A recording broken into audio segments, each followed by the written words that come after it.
Do I recommend dating your partner? No. No. Yet I'm married to mine, so I can't really talk.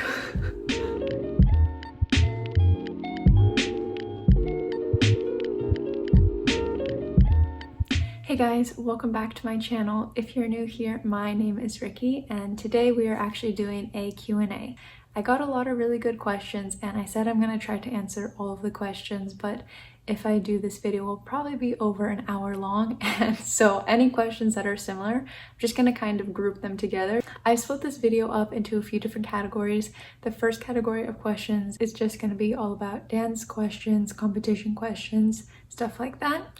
Second category is going to be beauty and makeup questions, so anything related to hair, makeup, and beauty. The third section is going to be all about diet, health, and fitness questions that I got. The fourth section is going to be all about personal questions about me, my relationships, and then the fifth and final category is going to be more of the tea, the drama, the insight. So if you're here for that, I'll put the timestamp right here if you just want to skip to those questions. Without any further ado, let's get started. Alright, so the first question that I have is, how do you stay confident while competing? I get so nervous. And the second question is very similar, is best tip for dealing with nerves at a competition. I sometimes mess up and can struggle with it.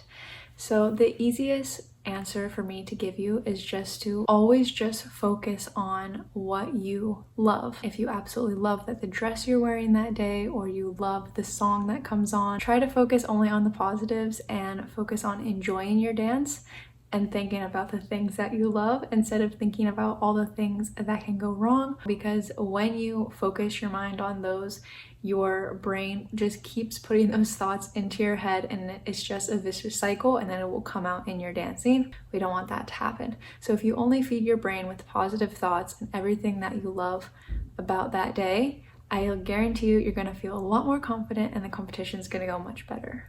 The next question is, are there any cheaper alternatives to competing?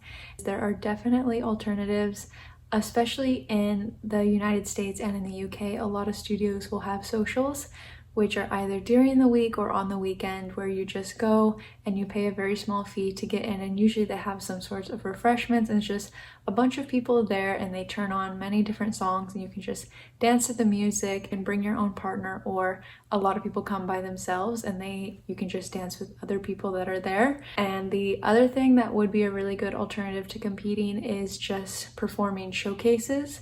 So a lot of studios will have showcases like spring showcase, summer, fall, and winter showcase, and you can definitely just ask if you can be a part of it and you can perform a show, which kind of gives you the same feeling as a competition, that you are getting ready. So you still have a date, you have a specific dance and song picked out. You pretty much have the same fun of dancing, but just kind of staying in your own hometown and performing in front of a smaller range of people. The next question is the opposite. It's actually, is being a ballroom dancer good pay?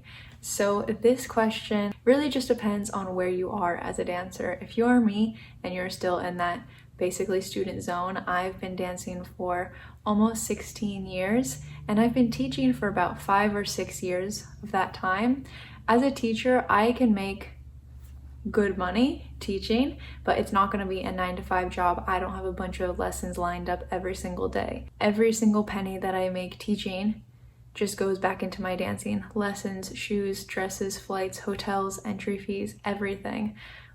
The money that I make teaching doesn't really go anywhere except back into my own dancing. So in that sense, I'm not really making money. I'm just earning it and spending it and putting it back into myself. On the other hand, if you don't have those expenses of getting ready for competitions and everything that goes along with that, definitely being a ballroom dancer can be good pay, because you can have a student base who go to competitions with you and you are dancing with them, and they pay you a rate for the competition. They also have to pay for the lessons leading up to the competition. Then also they will split the fee of bringing you there. So they pay for your flight, your food, your hotel. They basically pay for you to come there, and they also pay to dance with you. And that is more of a pro-am style. The last one is if you're just a judge and a guest teacher. Like my coach, he doesn't do any pro-am dancing, he just judges and teaches private lessons, camps. Still, for that, he gets his travel expenses, everything paid for, and then he also gets paid for the lessons on top of that. But once you reach that level, you have to have quite a good name, you have to have a very good reputation, and people want to have to work with you. So you kind of have to work on creating your student bases to build up more and more, to which then you can just go to a city here, a city there, a country there, another country, kind of whenever you want, whenever people want to take lessons with you, and you can just make an income that way. All right, the next question is, please explain dance politics and the two organizations to newbies, please. So I'm not going to go so much into dance politics just because that can get a little bit messy, but if we are talking about the organizations, I'm assuming we're talking about WDC and WDSF, and the easiest distinction between them is that WDC is a little bit more old school, traditional, classy style, classic, and the WDSF side is going to be a little bit more pushing boundaries, much more sport-like, very, very innovative. Obviously, both federations are wonderful. We're all dancers, we're all in the same life. Everybody should just respect everybody. For me personally, I dance in the WDC side just because I like that style more. But there are definitely WDSF couples that I do enjoy watching. It just doesn't mean that I would want to compete in that style. And you can also see differences in the dresses, the hair and makeup, the choreography. Like I said before, there is not one federation that is better than the other. Those are the two main distinctions between the federations. Alright, the next one is, what are things to consider before dedicating yourself to being a pro, future pro here? This is a little bit hard to answer because it's going to be a different answer for everybody, but I would just say really try to evaluate what you want to accomplish as a future pro. Is your future going to be as a pro-am dancer? Because that is going to look a lot different as a future as a strictly pro dancer who's trying to get into the professional Blackpool final. If that is the path that you're talking about that you want to take, you really have to ask yourself, are you ready to dedicate at least 20 years to this? 20 years starting now. Are you ready to dedicate? Because it might take up to 20 years from where you are now to actually get to that professional Blackpool final. It's just not something that you can just improve really quickly and jump to the top. It doesn't matter how good you are, it doesn't matter how fast you improve, you still kind of have to take your place and work up slowly from the bottom to the top, and that's just how it is. Some people think that's what they want and then they do it for a few years and realize it's going too slow. Some people are in it head on and they don't care how long it's going to take. That is what they want. And if that is what you want, you definitely just have to write down your goals and figure out how you're going to achieve them with your partner, with your coach, what is the idea behind your dancing, and how to actively improve it with every single practice. Just try to be reasonable with yourself and your goals, but you also want to be able to push yourself. So you want to push yourself for a reasonable goal. Don't put something that is way out of the expectation range, because if you don't reach it, you're just going to be really upset and you're going to be really negative about it. But if you put actual persistent, attainable goals, each time you reach one of those goals, it will give you a new motivation to keep going longer and longer to reach the end. And the last question for this section is, what do you try to say by dancing? And this one for me is really easy, almost goes back to the same answer that I gave to the first question, is that every time I step on the floor, I just try to show what I love the most, which for me, my favorite thing about dancing is the music. And if I am lucky enough to get a song that I like, I just try to not even think about anything, any technique, anything that I have to do.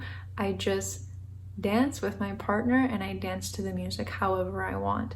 And I really try to feel that music in my body. I want to feel it reciprocating to and from my partner, and I want to project that to the audience, why I'm there, why I absolutely just love dancing. Even if it's a hard day, even if it's a hard competition or something terrible went wrong, I try to put all of that aside, whatever is in the back of my brain, and just remember why I'm at the competition and why that I love dance so much, because I love moving my body to music. So that's what I would say that I always try to show on every competition. All right, the next section is all about makeup, hair, and beauty tips and questions. So the first question is, how long does it take to do your competition hair and makeup? This is a pretty easy answer actually. I absolutely hate with a passion doing my hair for competitions because I just stress about it so much. 9 out of 10 times I will always pay somebody to do it because I don't want that stress. I will literally save up my money before the competition because I know it's going to be expensive, and I will pay those stylists to do my hair, just have the appointment, go, relax, and then when it's done, I'll do my makeup. So usually a hair appointment will take anywhere from 30 minutes to 1 hour, depending on the hairstyle that you're getting. But if I do it myself, I have to leave myself a minimum of 1.5 hours to 2 hours. And for makeup, I almost never get my makeup done because my makeup is way easier for me. I'm way more confident in it.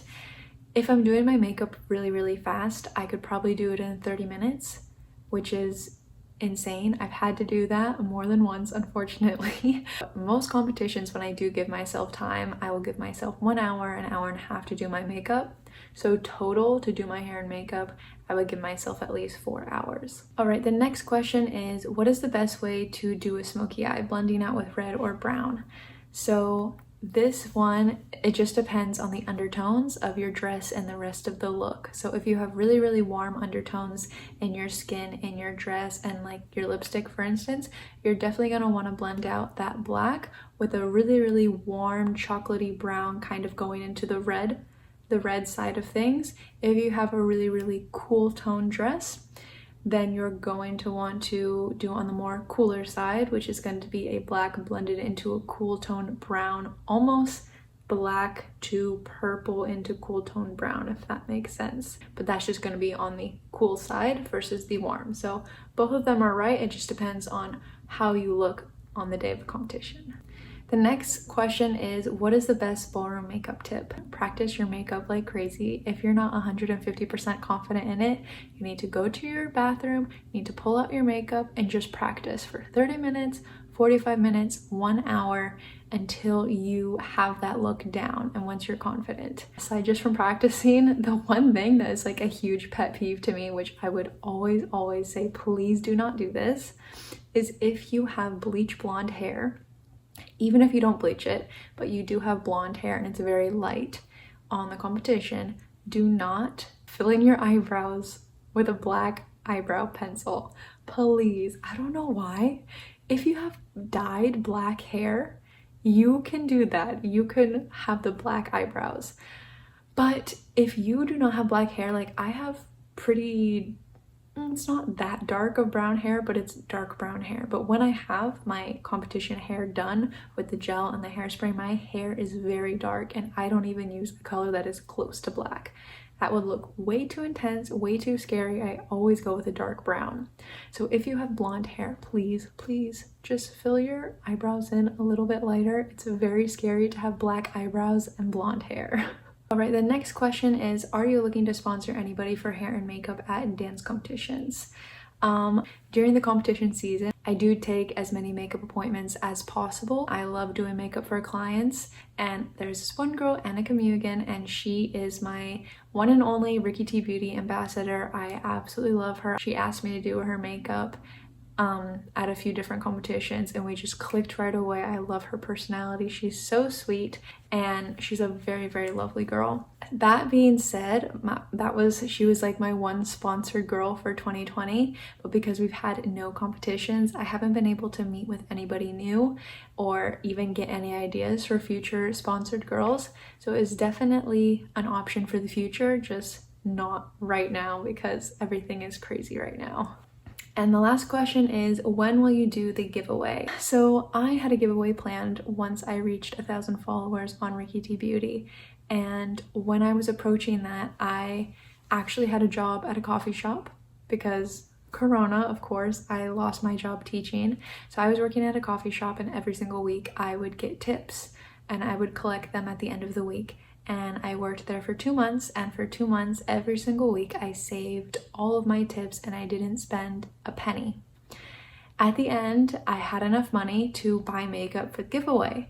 So I was so excited because I didn't have to take money out of my bank account because I don't have that type of money just to buy makeup for a giveaway. Are you kidding me? I need to pay my bills, but because I had tip money, I just kept setting it aside and not looking at it, and then at the end it was enough to buy a pretty good amount of makeup. So I was really excited. I bought 3 packages, and unfortunately one of them was stolen.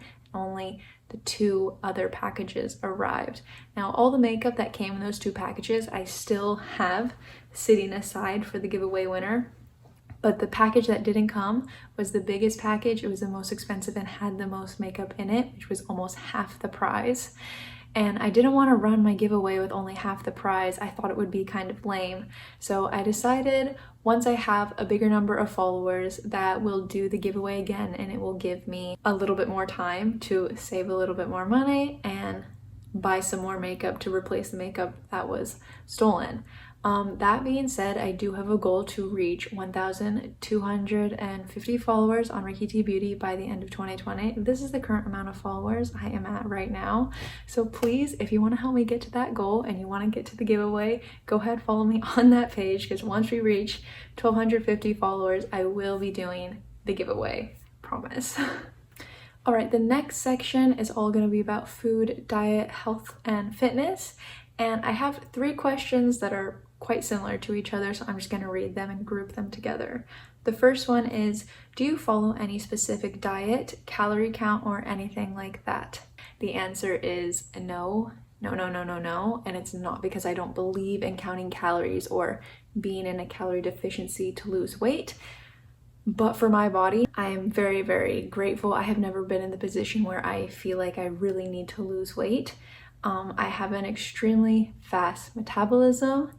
I always had from a very, very young age, and it was hard to actually keep weight on me. My parents were constantly feeding me, literally night and day, just shoving food at me, and I ate all of it. I love food so much, but for some reason, it would literally just never stay on my body.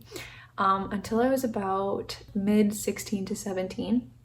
I went through a partner change and I moved from Seattle to New York, and I think just by the time I was finally 16, almost 17, my body had some hormonal changes and decided, okay, we're gonna start to look like a normal sized human being now. We're gonna put a little bit of weight on. And obviously that weight gain was really good for me because I didn't look like such a stick anymore. Because of that, I've never followed a specific diet. The next question, talking about do I focus on protein, carbs, fats? I love those 3 things. I'm not on a specific diet, but I do try to eat as many whole foods as possible. And of course, we all know that processed sugar is bad for you because of many reasons. So of course, I do try to stay away from processed sugar, but that doesn't mean that I don't let myself have it. If I want a cookie, if I want ice cream, if I want something like that, of course, I'm gonna let myself have it. But at the same time, I do try to do it in moderation, so I don't try to have a lot of treats every single day. Maybe if I have a small treat every day, or maybe if I didn't have something sweet for a few days, kind of at the end of the week, I'll let myself have a big bowl of ice cream. Now, is that healthy? Probably not. I don't think ever having a big bowl of ice cream is such a good idea, but I thankfully I'm just at that point in my life, in my body, where I don't feel like I have to restrict myself, which is why I never count calories. But do I try to stay away from processed sugar and processed carbs as much as I can? Yes, but at the same time, I don't have that much willpower to do it perfectly all the time. If I do have an ideal plate of what I want to eat, of course, I will have a protein source either from meat or from a vegetable protein source. I would definitely have carbs as part of it. I try to have more complex carbs and try to don't stay away from the other carbs like regular potatoes, pasta, and rice, like white rice. I'm gonna be honest, I basically have those whenever I want, but if I'm trying to make a good, like I'm trying to be like, Rickie, we're gonna eat healthy today, I'm gonna stay away from those and I'm gonna try to have more of the complex carbs, if that makes sense. I am a big believer in healthy fats and how it works with your body and how it's really good for your brain.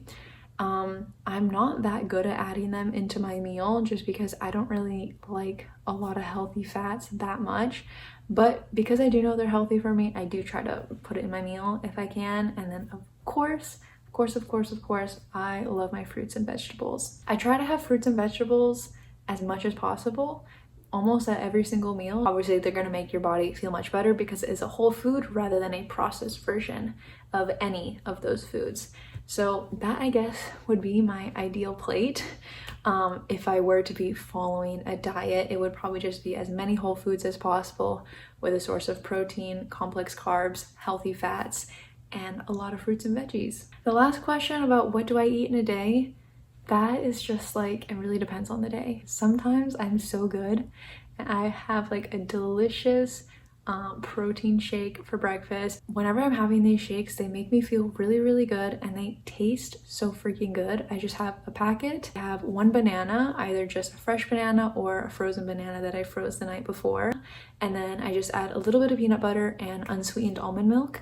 And that is just like, literally tastes like I'm having dessert for breakfast. At lunch, I'll have basically my ideal plate, whatever I made for dinner last night. Say it was chicken and buckwheat and sauteed broccoli with some grapes, fruits, veggies, complex carbs, and protein. For dinner, I'll have something similar, like I'll make a homemade soup with a ton of different vegetables and lentils in there. That would be a good day for me. I love eating all those foods, but sometimes I'm lazy and I don't have that. Like last night, I had a pizza for dinner. Not a whole pizza, I only had 2 slices, but I had pizza for dinner. But that's okay because the rest of the day I was pretty healthy and I don't have pizza all the time. I don't have it every week. I have it maybe once a month. So I try to be healthy, but at the same time, I do still eat ice cream. I have pizza sometimes. I'll have microwave popcorn in the evening. And if I don't want to have something really sweet, I'll just like kind of have like some popcorn at the end of the day instead of like a treat. But it's all about balance. All right, the last question in this section is, do you have a workout routine or any fitness tips for dance? I do not have a specific workout routine. When quarantine started and all the studios were closed, I did take up running, which I felt, at least mentally, I thought, okay, if I'm running every day, maybe that will kind of keep me in shape. In the beginning, it was really hard because I literally never run. But then after doing it every day for 1 month, 2 months, even up to 3 months, it got a lot easier, it got a lot more enjoyable and fun. It's just kind of one of those things where it's kind of like a love-hate relationship. You kind of hate it when you're doing it, but you love how you feel at the end and you love when you make more and more progress. So I would definitely recommend any sort of running, jogging, mix of walk and running if you want. If you're in the studio, I do have a few different kind of warm-up workout routines that I do before my practice starts, so my body is super warmed up, and I'm definitely probably going to make a video about that in the future. All really great warm-ups for dancers before your practice and before your competition, so when you actually start dancing, your body is ready. But a specific workout routine, I don't have any. If I do feel like working out, I just go on YouTube and I type 10-minute ab circuit or lower body leg workout, or if I want to work on my arms, then I'll do a 10-minute arm circuit. I'm not that consistent, I'm gonna be honest. It kind of goes in waves, but of course you need to have some sort of form of exercise every day, even if you just go on a walk for 15, 20, or even 30 minutes. Especially as a dancer, you don't want to get comfortable just laying around. Whatever you like, try to figure out how to do that a little bit each day. Okay, and now we get to the third section, which is more about personal questions that are kind of like miscellaneous, so it's not a specific genre. The first one is, why did you move to Washington State? I was living in New Jersey before, about 20 minutes from Manhattan. So I was kind of still in that NYC area, taking lessons, teaching, practicing. Once quarantine started, I came to Seattle to be with my family, and we stayed with them for almost 4 months. Then we went back to New Jersey for a few days, and then we went on a vacation to Ukraine to visit my husband's family. So while we were in Seattle, we were both able to find jobs during quarantine, and while we were in Ukraine, we were just thinking, okay, what is the point of staying in New Jersey? There's no competitions, studios are still closed, we only have half the work that we used to have, and if we moved to Seattle, we'd have more work. There are studios open here for practicing, and both of us actually have jobs that we can do on a daily basis. They're not our normal dancing teaching jobs, But right now, when we're going through this hard time where there's not a lot of work for small teachers, kind of just have to do whatever works, and this is what's working right now. But that is why we moved to Washington. The next question is, what was your opinion of Ukraine? I always wanted to visit. We were there for 6 weeks actually, and it was really wonderful. I finally got to meet my in-laws. My husband and I have been married almost 2 years, and I literally just met them 2 months ago. It was very lovely to see not only his parents, but also a little bit of his extended family as well, to meet them. And we went to a lot of different cities as well. We kind of went like all over the country. Of course, we went to Kiev, that's where we flew in. Then we went to Lviv. Then we went down to Odessa. And then we went to my husband's actual hometown where his family is, which is Kryvyi Rog. Then we went to Kharkov. Then we went back to Kryvyi Rog. Then we went to a really small city where his grandparents live. I don't know what it's called or how to say it. Then we went back to Kryvyi Rog, and then we went back to Kiev to fly back home. And I really loved seeing all the different cities. I had lots and lots of different Ukrainian food, a lot of different experiences than I've had in the United States. But of course, it was during the summer. It was absolutely beautiful, and I really look forward to going back. So if you have the chance to visit, definitely visit. This one is tips about moving in with your boyfriend. I am about to, but I have some questions. So this one's actually kind of interesting because my husband Alex, we moved in together about 1 week after we started dating, which sounds crazy. But you have to understand, a dancer's lifestyle is very different than the normal person's lifestyle, especially the normal young person like me. So I was 17. Was I 17? I was 17, he was 18, and we started dating about 2 months after we started dancing together after we met. It was kind of just like, I had quite a big room in my apartment, which would definitely be enough for him to stay in my room. And the apartment he was staying at, oh my god, it was so bad, you guys. I went there twice. He was living literally with a random stranger he had never met before. He just found them on Facebook, and they had a room, and he was living there. But that apartment was so dirty, it was so gross, it was so messy all the time because the owner kept it that way. And I was like, you cannot live here. Please, can you just come to my apartment? We'll live together, and you do not have to stay in this place. And also, it just made sense because we could use our combined income to pay my part of the rent. So instead of both of us paying rent, if we live together in my room, we could just pay the rent on my room together. And this was 1 week after we started dating. If I have any tips, it's just try to have an open mind, because you don't know that person's habits. Even if you are boyfriend and girlfriend, you know the kind of outside version of them. When you kind of step into their home and you're living with them, it's definitely likely that you will see a different side of them.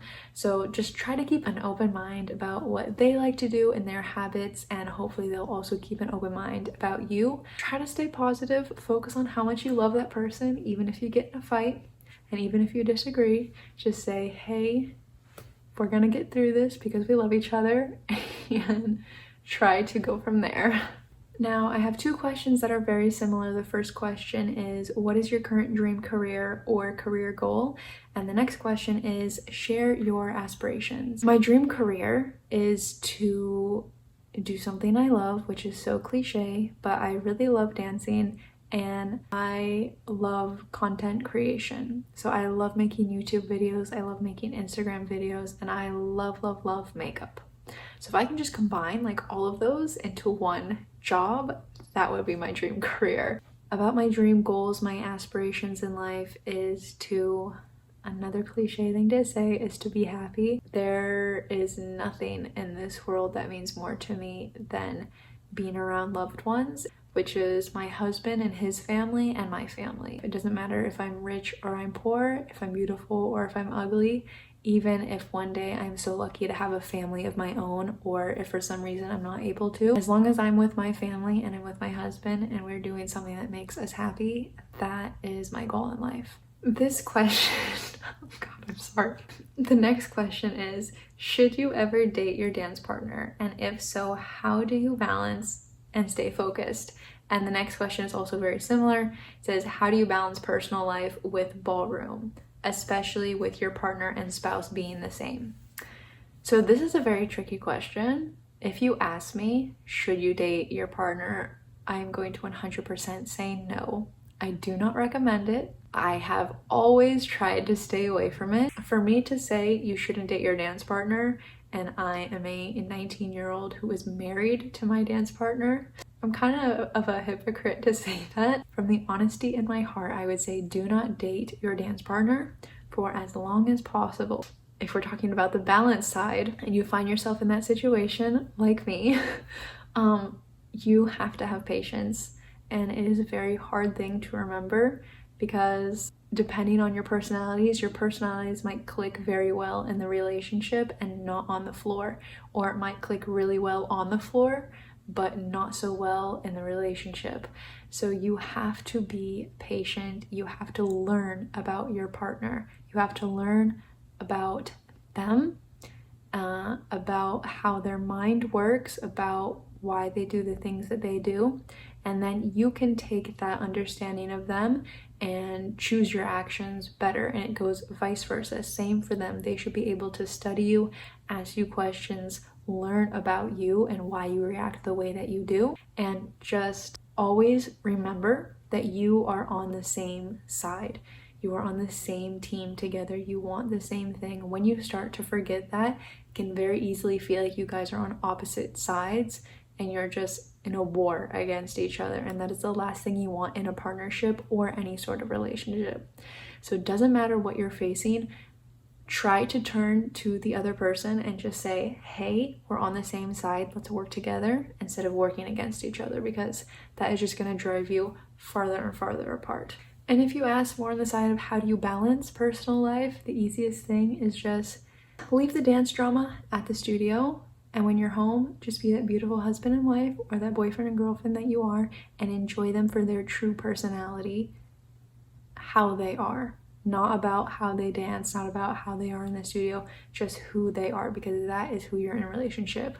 You're not in a relationship with that dancer. You're in a relationship with that human version of them. And when we go into the studio, we turn into our little dance versions of ourselves, and it can be a different story. But always try to separate the two so you do have that balance. The next question is, how did you know your husband was the one? This is the easiest question in the world. He made me so happy to be with him, and like, I am literally the only girl in the whole entire world. And I had never ever felt that before in other relationships I had been in. He just made me feel like I was the sun and moon of his universe. And I knew that I wanted to spend my life with him. When you know, and I just knew he was the one for me. I want to grow old with him. I want to share our dreams and our goals and aspirations together with him, no matter what we go through. I always see that side of him, and I always remember how he makes me feel. Not just in the beginning, how he makes me feel every day. And it just makes me so happy that I'm married to him, and how I felt then is the same how I feel now, and that's how I knew he was the one. Okay, we finally made it to the last section, and it's time to get to the interesting questions. Okay, the next question is, have you ever liked any of your previous dance partners? The next question, please. No, I'm just kidding. We're about to spill some tea. Guys, I have never admitted this publicly. A very, very few number of people actually know this. To be honest, I don't really think it's going to be a surprise to anybody, but the answer is yes. I have liked one of my previous partners. I had one partner, his name is Eric, and we danced together for 12 years from the age of 4 until 16. We were completely like brother and sister, and we just had that type of relationship that we were really, really good friends, and we loved dancing together, but never, ever, ever would we date each other or would we like each other. And that was very mutual. It's not like we had anything against the other person. Like I said, we had a great partnership. It was just both of us were very like, ew, like I would never want to date you. Not in an offensive way, just like in a little kid way. And we're still good friends to this day. And obviously we have our own spouses. My second partner was Tony. I didn't think it was gonna be that hard to talk about. Just gonna say it. Yes, I had a crush on Tony, but it was really not good in the way that when we started dancing together, I just turned 16 and he was 19 and a half almost. So there was a 3.5 year difference between us, which isn't like the end of the world. There was part of me that I don't know why I had a crush on him, but I did. And it was one of those crushes where you really don't want to have a crush on that person. Like you really, like, for the love of God, you do not want it, but it doesn't matter. It's just always there and you have to deal with it. It was like one of those that was super annoying. And it was, honestly guys, it was a nightmare. Not because of him, just because I didn't want to have a crush on him and I did, and it literally felt like I couldn't control it. And obviously once we ended the partnership, of course, I didn't have a crush on him anymore and I was moving on. But yeah, to be honest, I did have a crush and we're both doing our own thing now, and of course I wish the best for him, and that is that. All right, the next question is, what happened with you and Tony? You guys were rising stars and then suddenly it was over. On Instagram and on Facebook, it looked like we had the perfect partnership. It was very far from perfect, and that just shows you the extremely dark side of social media, is that of course we won actually a lot of competitions, we won a lot of titles, our dancing improved like that, and our results just skyrocketed from where I was before. We had good results, but it was almost like the better results we had, the worse we would be in practice. Like the more fights we would have, the more disagreements, the more tears, the more everything.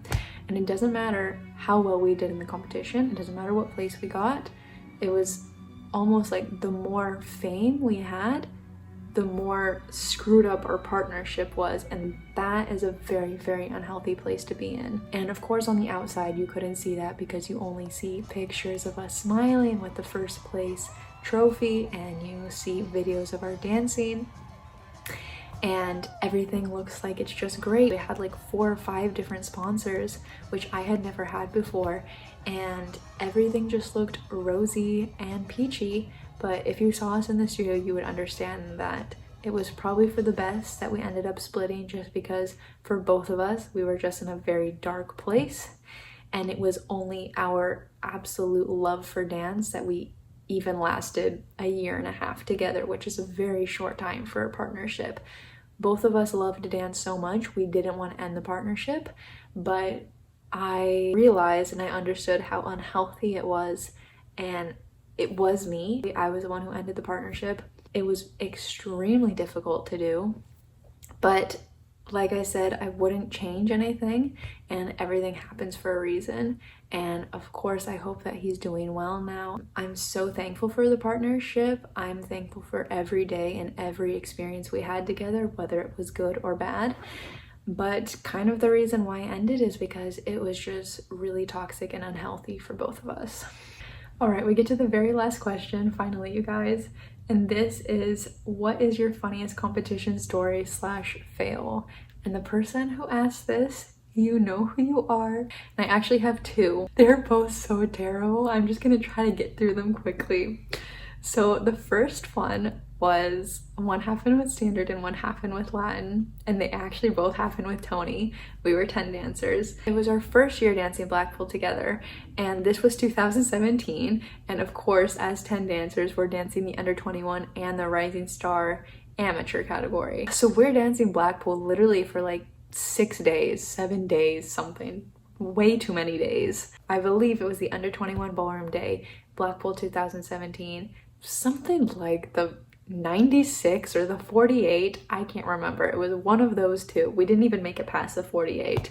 And you know, when you're dancing in the 96 and the under 21 ballroom day, the camera is just going everywhere. There's not even a very good chance that it's gonna follow you. But it just happened to be in this tango that we were going down the long side, and somehow Tony and I both didn't see a certain couple and we completely banged into that couple, or they banged into us. I don't remember how it happened, to be honest, but my shoe came flying off. As usual, I'm notoriously known for losing my shoes, and my shoe had a freaking strap on it. It wasn't the strapless standard shoes. It has a strap that was buckled on. My shoe goes flying off. My partner doesn't even realize that my shoe is off because it was so fast. So he starts dancing and I have to stop him and be like, no, my shoe is over there. So we stop. I try to grab my shoe and I can't put it back on. For the love of me, I cannot put my shoe back on. And we're only like 1 minute into the dance. So I have an option. I can either go off the floor and put my shoe on, and we have to sacrifice our dancing for the rest of the song, which means we're not going to get any marks. Or you do what I did, which is I threw my shoe back into the audience and I kept dancing without a shoe. And that was, oh God, there should be a video. I will put it right here if I can find it. Guys, it was so cringy. So I threw my shoe into the audience and the rest of the dance we had to dance, and I had only one shoe on, and I swear it's like people's eyes were burning me. I just am dancing, and everywhere I look, the people are looking at me and me not having a shoe on, at my foot and then at me. I was so embarrassed. The dance ended. We basically ran off the floor. I am just in tears. Guys, it's funny now, but in the situation, it was not funny. I was so sad, and I still had 2 more dances to go. And the second one, like I said, also happened with Tony. We were dancing Latin, and this was at Ohio Star Ball, which is one of the biggest competitions in the United States. We were dancing the under 21 again, and we were kind of picked to be the winners of the under 21. There was one other couple, a couple that I love, a star couple, they were dancing together, and we would kind of always, both these two couples wanted to be first. But more recently, Tony and I had been placing first and they had been right behind us second. So we kind of had the pressure on. It was kind of like, oh, we want to win. Of course we want to win the under 21. But I did my hair that day with a fake hairpiece, and I had done my hair this way many times before. This wasn't the first time that I did my hair this way. I just did it this way, apparently not the best on that competition day. And it was something like we had a first round, then we had a quarterfinal, and then we had a semi and a final. In the semi-final, we were dancing one of the first dances, and I can feel my hair is coming loose, and I'm like, oh God. Like I said, it's a semi-final, so there's no breaks between the dances. In rumba, I can kind of relax because it's a little slower, but paso, it's like I fully feel like it is about to come out. It is about to freaking come out. So of course, in between paso doble and jive, I'm trying to fix my hair. I'm trying to just like stand there, kind of readjust the pins to hopefully last through jive, because if you don't know me, I'm a maniac with spinning, and all my teachers put a lot of spins in my routines. So we dance the jive, my fake hair comes out along with the bun with my real hair, that's coming out. But my fake hair doesn't only just come off and come out of my head. No, it's jive, and it lands on the floor and it gets kicked around the floor by other dancers. Not on purpose. If you're one of those people, I do not blame you. But my hair is literally like a soccer ball, just going across the floor from different people accidentally kicking it. And my hair is coming out, and I have to freaking finish this dance with my hair completely out and on the floor. And I am just mortified. I am praying, please just finish the stupid song, the stupid jive, so I can get off the floor. The jive finishes, we go off the floor, and it's like literally within 3 seconds, gushing tears. I am just completely humiliated, and I am just like, oh my God, I still have to dance a final, and the final's in like 10 minutes. And a few of my very good friends from my studio, Brooklyn Dance Sport Club, they were watching me and they were cheering for me. They grabbed my hair off the floor and they came running back to me in the on deck area, giving it to me. And of course they saw me crying and they're just hugging me, telling me everything's gonna be okay. and that like, oh, the dancing was great and you're so beautiful, we're gonna fix your hair. And I'm just like, makeup destroyed, face completely red and splotchy, hair completely gone. My older sister was there and she had extra pins, so she came around the back and we fixed my hair before the final, so it was not coming out. But my friends were there, they were cheering me on in the final, and unfortunately we did end up losing the competition. We were second, which of course second isn't terrible, but we wanted to be first. We ended up being second, but honestly I don't blame the judges for putting us second because I looked like a freaking train wreck and my confidence was blown and I didn't dance the final how I normally would, and that is completely on me. But it is so funny because actually after that terrible morning we danced this cha-cha, which is actually a very famous video of our dancing, and that was literally on the same day. This was just in the evening. This is the amateur Latin final after we already danced the preliminary rounds.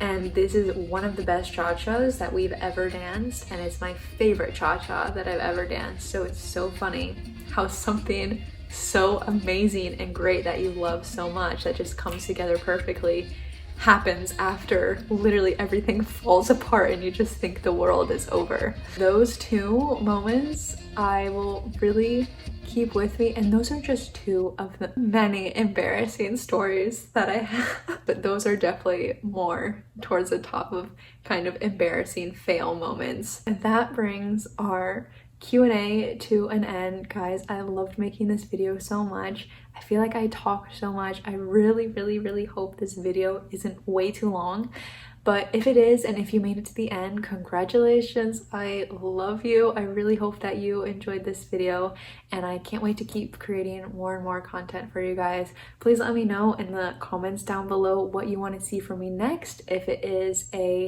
another chatty video, if it is a different hair tutorial, a different makeup tutorial, healthy eating tips, fitness advice video, literally whatever you guys want, I am here to create it for you, and I absolutely love doing that. Thank you so much for watching my video. Don't forget to follow me on social media if you would like, and I hope you have a wonderful rest of the night or day wherever you are, and I'll see you in the next one. Bye.